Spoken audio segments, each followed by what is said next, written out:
우리 사회는 수많은 경제적 격동기를 겪어왔습니다.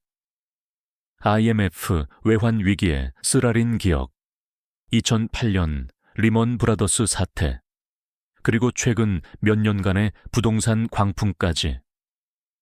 각 시대마다 우리 경제는 깊은 충격을 받았고 많은 사람들이 삶의 터전을 지키기 위해 고군분투해야 했습니다. 그런데 이처럼 굵직한 위기들을 지나왔음에도 불구하고 우리는 왜 여전히 막연한 불안감 속에서 미래를 걱정하고 있을까요? 어쩌면 우리가 겪은 과거의 생생한 기억들이 지금의 판단력을 흐리고 있는 건 아닐까요? 여러분의 머릿속에도 이런 생각이 떠오르진 않나요? 지금 집을 사야 하나, 말아야 하나, 이번에도 위기가 올까, 괜히 투자했다가 낭패 보는 것인 줄 아닐까. 이는 단순한 개인의 걱정을 넘어 집단적인 경제 불안감의 반영입니다. 이제 우리는 그 불안의 근원을 차분히 되짚어볼 필요가 있습니다. 단순히 지나간 사건을 나열하려는 것이 아닙니다. 그 속에 숨겨진 경고, 반복되는 패턴, 놓치고 지나간 신호를 다시 들여다보려는 것이죠.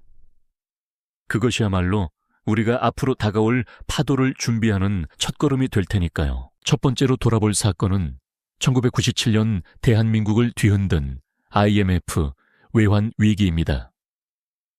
이 위기는 단순한 경기 침체가 아니라 국가 전체가 경제적 붕괴 직전까지 몰렸던 초유의 사태였습니다.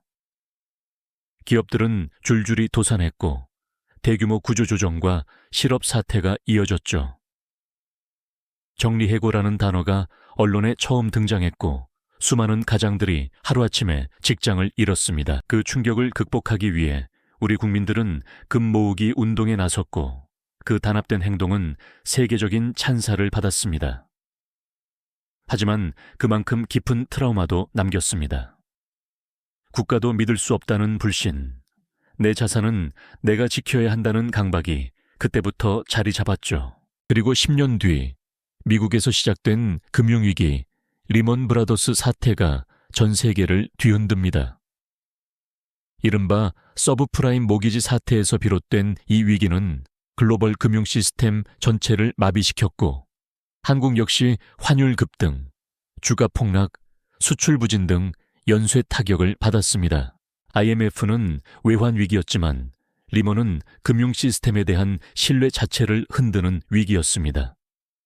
한국은 다행히 빠르게 회복했지만 그 충격은 금융과 자산에 대한 두려움을 또 한 번 각인시켰습니다. 그리고 최근 몇 년간 또 다른 양상의 위기가 우리를 찾아왔죠. 바로 부동산 광풍입니다. 저금리와 막대한 유동성이 결합된 시대, 많은 이들이 영끌, 패닉바잉으로 내 집 마련에 뛰어들었고 그 결과 집값은 폭등했습니다. 하지만 지금은 그 반작용으로 거래 절벽과 대출 부담, 전세 사기 같은 새로운 문제들이 사회 전반에 그림자를 드리우고 있습니다. 이 세 가지 사건, IMF, 리먼 부동산 광풍은 모두 서로 다른 모습으로 다가왔지만 공통된 패턴이 존재합니다. 지나친 낙관론, 무리한 투자, 제도적 허점, 외부 충격, 그리고 무엇보다 이번엔 다를 거야 라는 믿음. 우리는 이제 이 반복의 고리를 끊어야 합니다. 과거를 트라우마로만 기억하지 말고 교훈으로 삼아야 합니다. 위기는 항상 전조를 남기고 시장은 신호를 줍니다.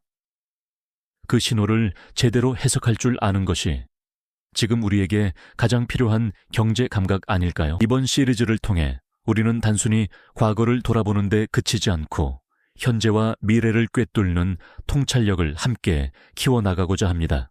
불안감에 흔들리는 대신 균형 잡힌 시선과 실질적인 준비로 다음 파도를 맞이할 수 있도록 말이죠. 우리가 마주할 2026년의 경제 상황은 어쩌면 과거의 그림자와 닮아 있을지도 모릅니다. 하지만 과거의 경험을 단순한 트라우마로 남겨두지 않고 현명한 지침서로 활용한다면 어떨까요? 우리는 과거의 위기 속에서 생존했던 이들의 지혜를 빌려 현재 시장의 복잡한 흐름을 냉철하게 분석하고 앞으로 우리가 주목해야 할 경제 지표와 관점들을 함께 고민해 볼 예정입니다.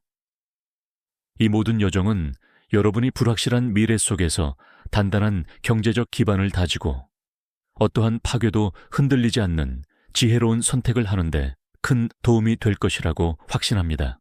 결국 이 모든 이야기는 여러분의 경제적 삶과 직결되는 중요한 질문으로 귀결됩니다. 우리는 과연 과거의 망령에서 벗어나 진정한 의미의 생존자가 될 준비가 되어 있을까요? 아니면 이번에는 다를 것이라는 막연한 기대감 속에 또다시 같은 실수를 반복하게 될까요? 과거의 고통스러운 기억들이 현재의 막연한 불안감과 어떻게 연결되는지 깊이 성찰해보는 시간이 되기를 바랍니다. 그리고 우리가 지금 추구하는 욕망이 과거의 어떤 위기 전조와 닮아있지는 않은지 스스로에게 질문을 던져보는 귀한 시간이 되기를 바랍니다. 이 영상은 단순히 지나간 예시이야기를 들려주는 것이 아닙니다. 오히려 현재 우리의 발밑을 흐르는 강물처럼 계속해서 이어지고 있는 경제의 큰 흐름을 이해하고 그 속에서 우리의 자산을 지키고 키워나갈 수 있는 지혜를 모색하는 과정이 될 것입니다. 과거는 미래의 거울이라는 말이 있듯이 오늘 우리가 함께 나눌 이야기는 76년 이후 우리가 맞이할 새로운 파도를 읽어내고 현명하게 헤쳐나갈 소중한 나침반이 될 수 있을 것입니다. 우리는 다시 한번 역사의 중요한 기로에 서 있습니다. 이번에는 그저 파도에 휩쓸리는 것이 아니라 과거의 생존자에서 한 걸음 더 나아가 미래를 예측하고 대비하는 현명한 항해자가 될 수 있을까요? 그 답은 오직 여러분 각자가 과거의 교훈을 어떻게 받아들이고 현재를 어떻게 분석하며 미래를 향해 어떤 용기 있는 질문과 현명한 판단을 내리는지에 달려있다고 생각합니다. 과거의 교훈을 통해 현명한 판단을 내리는 것이 중요하다고 말씀드렸죠. 그렇다면 우리가 함께 되짚어볼 첫 번째 파도는 바로 1997년 대한민국을 덮쳤던 IMF 외환 위기입니다. 당시 우리 사회는 국가 부도 직전이라는 충격적인 현실 앞에서 그야말로 거대한 쓰나미를 맞이한 듯했죠. 기업들은 마치 도미노처럼 쓰러져 갔고 수많은 가장들이 하루아침에 일터를 잃는 비극을 겪어야 했습니다. 텅 빈 공장과 정리해고 통보를 받던 직장인들의 망연자실한 얼굴, 그리고 실업급여를 신청하기 위해 길게 늘어섰던 줄은 당시의 참담함을 고스란히 보여주는 상징적인 모습들이었죠. 우리는 생전 처음 겪는 국가적 위기 앞에서 깊은 상실감과 좌절감에 빠져들었습니다. 하지만 우리 국민들은 절망 속에서도 희망을 잃지 않았죠. 온 국민이 장롱 깊숙이 넣어두었던 금부치를 들고 거리로 나와 나라를 살리겠다며 금 모으기 운동에 동참했던 그 뜨거운 순간들을 우리는 기억합니다. 어린아이부터 노인까지 모두가 한마음으로 위기를 극복하려 애썼던 그 모습은 전 세계에 깊은 감동을 주기도 했죠. 이 외환 위기는 단순히 경제적 충격만을 남긴 것이 아니었습니다. 우리 국민들의 경제관념과 국가 간의 깊은 트라우마를 새겼고 국가는 언제든 무너질 수 있다는 불안감을 심어주기도 했습니다. 동시에 우리 스스로 헤쳐나가야 한다는 강한 생존 의지를 심어준 사건으로도 기억될 것입니다. 그렇게 IMF 외환 위기라는 거대한 파도를 넘은 지 10년이 차에 되지 않았을 때 우리는 또 다른 형태의 거대한 경제 폭풍을 마주하게 됩니다. 2008년 미국의 서브프라임 모기지 사태에서 시작된 리먼 브러더스 파산은 마치 전염병처럼 전 세계 금융시장을 공포에 몰아넣었죠. 이번에는 특정 국가의 부도가 아니라 세계 경제 시스템 전체가 흔들리는 듯한 위기감이었습니다. 뉴욕 증시의 폭락 그래프는 전 세계인의 심장을 조여왔고 리먼 브러더스 본사 앞의 혼란스러운 모습은 글로벌 금융위기의 민낯을 여실히 보여주었습니다. 이 글로벌 금융위기는 한국 경제에도 엄청난 파장을 미쳤습니다. 환율은 급등하고 수출 기업들은 비명을 질렀죠. 당시 정부는 비상경제회의를 열어 사태를 수습하려 안간힘을 썼고, 은행 창구에서는 불안한 눈빛으로 돈을 인출하려는 사람들의 모습이 포착되기도 했습니다. IMF 사태가 외환 부족이라는 직접적인 충격으로 다가왔다면, 리먼 사태는 자본시장의 불안정성과 글로벌 경제의 복잡한 연결고리가 얼마나 취약한지를 깨닫게 해준 사건이었죠.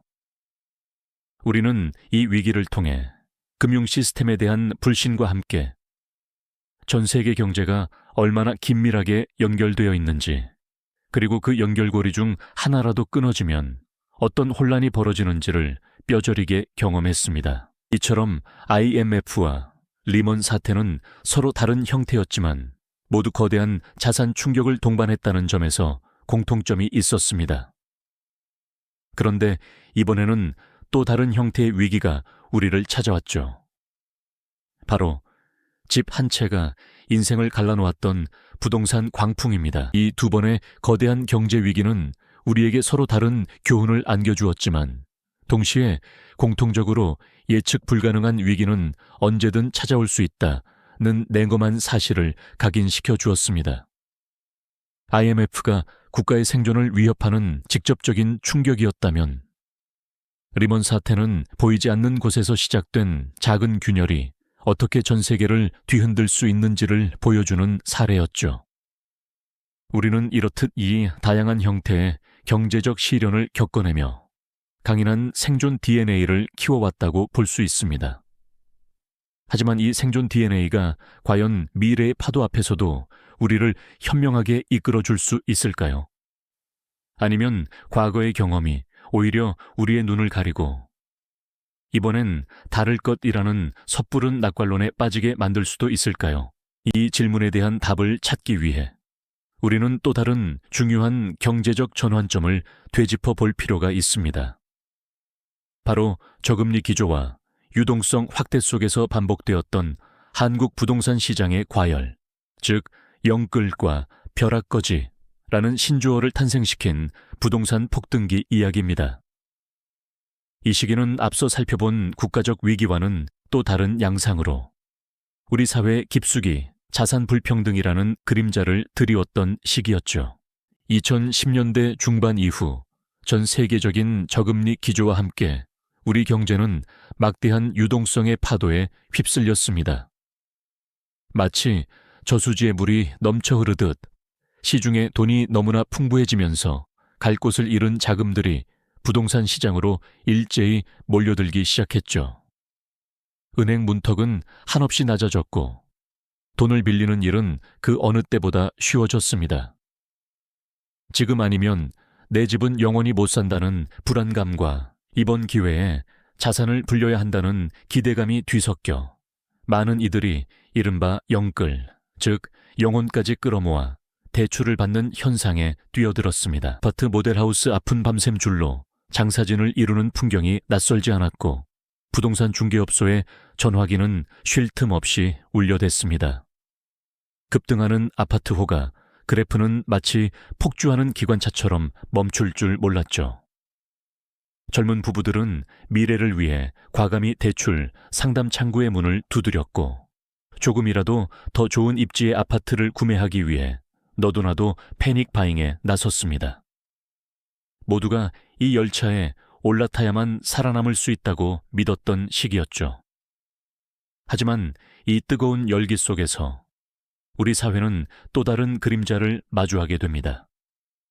바로 자산 불평등이라는 차가운 현실이었죠. 성실하게 일하며 저축만으로는 도저히 집 한 채 마련하기 어려운 시대가 도래했습니다. 어제의 동료가 오늘은 수억 원의 자산가가 되는 기이한 현상이 벌어졌고 부동산 시장의 흐름에 올라타지 못한 이들에게는 벼락거지라는 씁쓸한 별명이 붙었습니다. 성실하게 살아온 평범한 사람들의 허탈한 표정은 단순히 돈을 잃은 것을 넘어 사회적 박탈감과 깊은 좌절감을 대변하고 있었죠. 집은 더 이상 따뜻한 보금자리가 아닌 투기의 대상으로 변질되었고 이로 인해 파생된 사회적 문제들은 우리를 더욱 힘들게 했습니다. 특히 전세 사기 사건들은 이 시기의 어두운 단면을 극명하게 보여주었습니다. 내 집 마련의 꿈을 꾸며 어렵게 모은 전 재산을 송두리째 잃어버린 피해자들의 절규는 그저 개인의 불운이 아니라 사회 시스템의 허점을 파고든 비극적인 범죄였죠. 전세 보증금을 돌려받지 못해 길거리에 나앉게 될 위기에 처한 이들의 모습은 부동산 시장에 광풍이 남긴 상처가 얼마나 깊고 아픈지를 여실히 드러냈습니다. 순수한 희망과 절박한 노력이 악의적인 탐욕에 의해 무참히 짓밟히는 순간들이었습니다. 이 시기는 우리에게 집이라는 존재의 의미를 다시 한번 되묻게 했습니다. 과연 집은 거주를 위한 공간일까요? 아니면 자산을 불리는 수단일까요? 그리고 이 질문은 우리 사회에 깊은 분열과 상처를 남겼습니다. 앞서 경험했던 IMF 외환 위기나 리먼 사태가 국가적 차원의 위기였다면 부동산 폭등기는 개인의 삶과 자산에 직접적인 영향을 미치며 우리 사회 깊숙이 자산 불평등이라는 그림자를 드리웠던 시기였죠. 많은 이들이 부동산 시장의 급변동 속에서 일확천금을 꿈꾸기도 했지만 결국 상당수는 그 꿈이 좌절되거나 감당하기 어려운 빚을 떠안게 되었습니다. 시장의 논리에 따라 움직이는 자산의 가치는 때로는 개인의 노력과는 무관하게 희비가 엇갈리는 잔인한 현실을 보여주기도 했죠. 우리는 이 시기를 통해 시장의 과열이 얼마나 위험한 결과를 초래할 수 있는지, 그리고 탐욕이 어떻게 개인과 사회 전체를 병들게 하는지 뼈저리게 깨달았습니다. 하지만 동시에 위기 속에서도 기회를 포착하고 현명하게 대처하며 자산을 지켜낸 이들도 분명 존재합니다. 이들의 경험은 단순히 과거의 이야기에 머무르지 않고 현재 우리가 직면한 경제 상황을 이해하고 미래를 대비하는 데 중요한 통찰을 제공하죠. 과거의 경제 위기들이 남긴 상처와 교훈은 2026년 현재 우리가 서 있는 이 자리에서 더욱 선명하게 다가올 것입니다. 지금 내 재정 상태 점검해 보셨나요? 대출은 물이 없는 선인지, 부동산 뉴스에 흔들리고만 있는 건 아닌지요. 과거는 경고였습니다. 이제는 준비의 시간입니다. 이 영상이 도움이 되셨다면 좋아요와 구독 부탁드립니다. 감사합니다.